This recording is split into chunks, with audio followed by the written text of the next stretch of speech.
ఇలా ice cream ఇచ్చేవాళ్ళు పిల్లల్ని గానీ, పెద్దవాళ్ళని గానీ ఆడిస్తూ ఇస్తుంటారు. ఈ విషయం అందరికీ తెలిసిందే. కానీ మా వాడు చూడండి, ఆ ఆడిచ్చినందుకు కోపమొచ్చేసి వాడిని ఎనక్కి లాగేస్తున్నాడనమాట చెయ్యి పట్టుకొని. నేనెందుకు ఈ జనరేషన్ కిడ్స్ చాలా స్మార్ట్ అంటున్నాననేది ఈ వీడియో ఎండ్‌లో మీకే తెలుస్తుంది.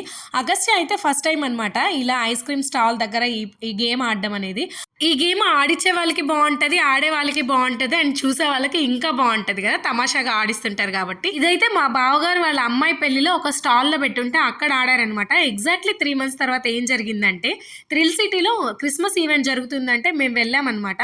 సో, అక్కడ గూడా ఇలాంటి స్టాల్ ఉంటే, "అమ్మ నేను ఆడతాను. ఈసారి చూడు తనను ఓడిపిస్తాను. నేనే గెలుస్తాను" అంటే, నేను సరే పోనీలే ఆడతానన్నాడు గదా! అనుకున్నాను గానీ, నిజంగానే వాడు ట్రిక్ కనుక్కొని ఐస్ క్రీమ్ పట్టుకోవడానికి బదులుగా వాడు ఆ స్టిక్‌ని పట్టేసుకున్నాడనమాట. "వద్దురా వదిలేయరా" అంటే వదిలేసాడు. సెకండ్ టైమ్ ఏంటంటే గట్టిగా పట్టుకోవాలన్న ఉద్దేశంతో కోన్‌ని నలిపేసాడు. 2, 3 సార్లు కోన్ వేస్ట్ చేశాక ఆ అబ్బాయి "ఇంకొద్దురా బాబు నువ్వు సామాన్యుడు కాదని" ఐస్ క్రీమ్ ఇచ్చేసాడు.